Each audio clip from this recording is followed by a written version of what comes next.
Hey, how you doing, Mark? I'm doing all right. So orthopedic surgery. Now, before we get into what you do over there at Vassar Brothers Medical Center, let's talk real quickly about this basketball player and his compound fracture that happened a couple weeks ago that snapped his leg right. I mean, that's not an orthopedic procedure, first of all, is it? Oh, that absolutely is an orthopedic procedure. Oh, it is. It's not a, well, I'm just thinking joints for some reason. Yeah, no, we take care of fractures, sprains, any musculoskeletal problem. Mm-hmm. But that was a very unusual injury. You think about how many professional college, high school basketball players, high-impact athletes doing the same thing, and I've never heard of something like this happen.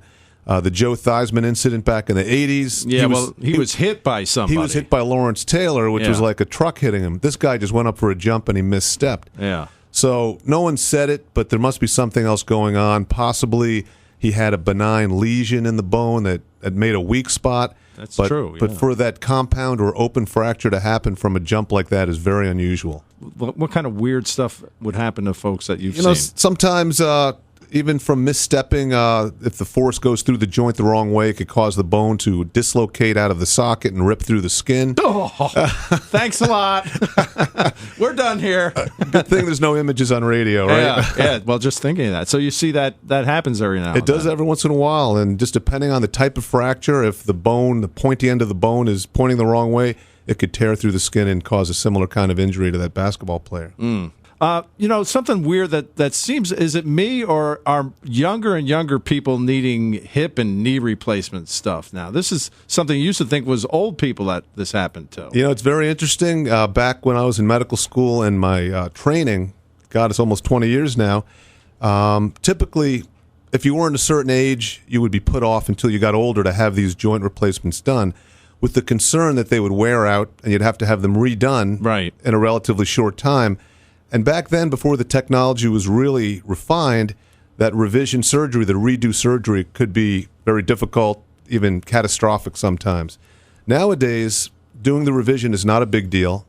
So we have lowered the bar to do people younger and younger, whether hip or knee or even shoulder replacement surgery. Mm-hmm. And with people being as active as they are, that might be part of it too, that people are just wearing their joints out quicker because they're so active now. Are there a lot of knee and hip replacements here in the area being done? Is that, you guys do a lot of that stuff at Vassar Brothers? There's an enormous amount. I do quite a few every single week.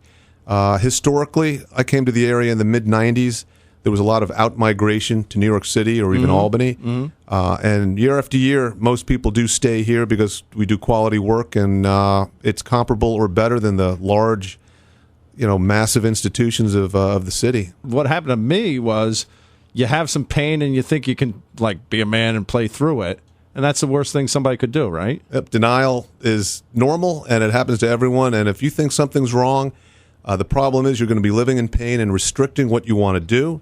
And the other thing is you're putting yourself at risk. Having a torn cartilage or having some kind of a problem could cause you to fall and cause you to cause more damage to the joint than if you just sought treatment when you were having the problem itself. All right. Thanks, David. We appreciate you coming in. Great. Thank you, Mark.